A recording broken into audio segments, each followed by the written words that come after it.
Ketika Perdana Menteri Taiwan menegaskan bahwa kembali ke Cina bukan pilihan, Beijing langsung membalas dengan peringatan keras bahwa Taipei sedang bermain api. Sementara itu, di langit dan laut sekitar Taiwan, dunia menyaksikan pemandangan yang semakin tegang. Latihan militer terus berhadapan.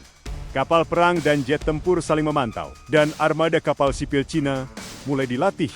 Layaknya pasukan cadangan, ketegangan semakin memuncak ketika sebuah drone MQ-9 Reaper milik Amerika Serikat jatuh di dekat wilayah sensitif. Disusul langkah Jepang mengerahkan rudal ke Yonaguni setelah sebuah drone asing melintas di atas pulau itu. Di tengah memanasnya situasi regional, Taiwan menaikkan anggaran pertahanannya ke tingkat tertinggi sepanjang sejarahnya. Sebuah langkah besar yang menyimpan ironi di balik keputusan tersebut. Alokasi anggaran sebesar 40 miliar dolar as setara dengan ratusan triliun rupiah menjadi langkah awal bagi Taiwan untuk membangun apa yang disebut banyak analis sebagai Taiwan Dome. Sebuah sistem pertahanan komprehensif yang menggabungkan kemampuan deteksi dini, respons cepat, dan serangan balasan presisi. Presiden Lai Ching-te mengumumkan paket pertahanan raksasa ini setelah Pentagon mengungkap bahwa Xi Jinping telah memberi instruksi kepada tentara pembebasan rakyat agar bersiap menghadapi kemungkinan operasi militer terhadap Taiwan pada ke-2027. Dana besar ini digunakan untuk membeli persenjataan modern dari Amerika Serikat, mulai dari rudal pertahanan udara, amunisi jarak jauh, peningkatan radar, hingga modernisasi jet tempur dan infrastruktur komando. Taiwan pun menyatakan bahwa proyek ini tidak hanya memperkuat pertahanan nasional, tetapi juga menciptakan puluhan ribu lapangan kerja baru yang akan mendorong ekonomi dalam negeri. Namun pada saat Taiwan menyiapkan payung pertahanan besarnya, China menunjukkan langkah-langkah yang jauh lebih agresif. Dalam latihan militer terbaru, Beijing memadukan armada sipil dan militer untuk mensimulasikan invasi skala penuh. Feri mobil sipil dipaksa berlatih membawa kendaraan lapis baja dan pasukan menuju pantai target, menciptakan pola operasi yang mirip dengan pendaratan besar ala Perang Dunia. Di sisi lain, tongkang pendarat raksasa terlihat berlatih merapat di pantai dangkal sambil menggelar perlengkapan berat dalam waktu singkat. Bahkan, membentuk dermaga terapung modular yang dapat selesai hanya dalam hitungan jam. Penggunaan kapal serbu amfibi Type 076 Sichuan yang mampu membawa drone, helikopter, dan kendaraan tempur semakin menegaskan bahwa China kini memasuki fase persiapan militer tingkat lanjut yang jauh lebih serius dari sebelumnya. Ketimpangan kekuatan antara China dan Taiwan pada 2025 membuat banyak analis percaya bahwa Taiwan tidak akan mampu bertahan dalam perang konvensional. China menggelontorkan lebih dari 266 miliar dolar untuk anggaran militernya, memiliki jutaan personel aktif, ribuan tank, lebih dari 3.000 pesawat, dan armada laut terbesar di dunia yang terdiri dari ratusan kapal, termasuk kapal induk dan kapal selam. Sebaliknya, Taiwan hanya memiliki puluhan tank, ratusan pesawat, dan jumlah kapal yang sangat terbatas tanpa kapal induk sama sekali.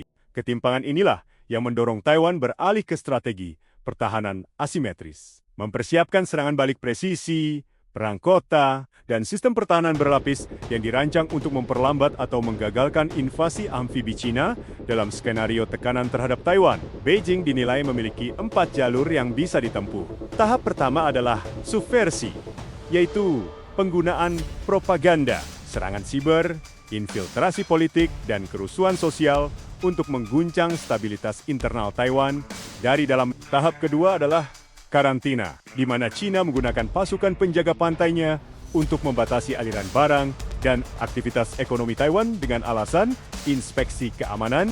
Tahap ketiga adalah blokade, sebuah langkah besar yang dapat mengepung Taiwan dengan kekuatan udara dan laut, sehingga suplai penting lumpuh total. Jika ketiga tahap ini gagal menundukkan Taiwan, opsi terakhir adalah invasi langsung melalui serangan rudal, perebutan wilayah udara, dan pendaratan pasukan amfibi. Pada titik ini, Amerika Serikat diprediksi harus turun tangan, dan keputusan Washington akan menentukan bukan hanya masa depan Taiwan, tetapi juga keseimbangan kekuatan global.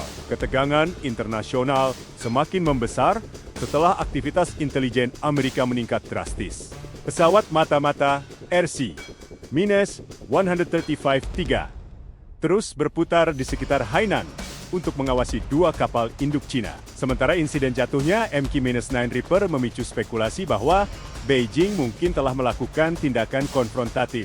Jepang, sekutu utama Amerika Serikat, kini ikut terlibat lebih dalam. Ketika sebuah drone misterius melintasi Yonaguni dan Taiwan, Jepang segera menerbangkan jet tempurnya dan memutuskan untuk menempatkan rudal tambahan di pulau terdekat Taiwan tersebut. Reaksi cepat Tokyo memperlihatkan bahwa Jepang tidak lagi menjadi penonton pasif, melainkan pemain aktif dalam mengantisipasi perluasan ancaman Beijing. Jika perang benar-benar pecah, dampaknya akan jauh melampaui kawasan Asia Timur.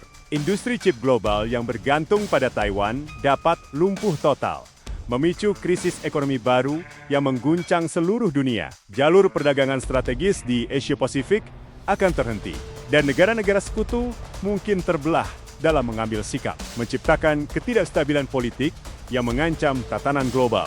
Di sisi kemanusiaan, jutaan warga Taiwan berisiko terjebak dalam konflik bersenjata yang berkepanjangan, menciptakan salah satu krisis pengungsi terbesar di abad ini. Situasi Taiwan bukan hanya persoalan geopolitik semata, melainkan cerminan duel kekuatan besar yang saling memperebutkan pengaruh di Asia Pasifik. Taiwan menjadi titik tumpu antara demokrasi dan otoritarianisme, antara jalur perdagangan global dan ambisi ekspansi wilayah. Dunia kini berada pada fase di mana setiap langkah kecil dapat memicu reaksi berantai, dan setiap insiden militer bisa berubah menjadi perang besar. Para analis menyebut tahun 2027 sebagai titik genting yang mungkin menentukan apakah konflik ini akan meledak atau mereda. Pada saat bersamaan, masyarakat internasional mulai menyadari bahwa krisis Taiwan bukanlah isu regional semata.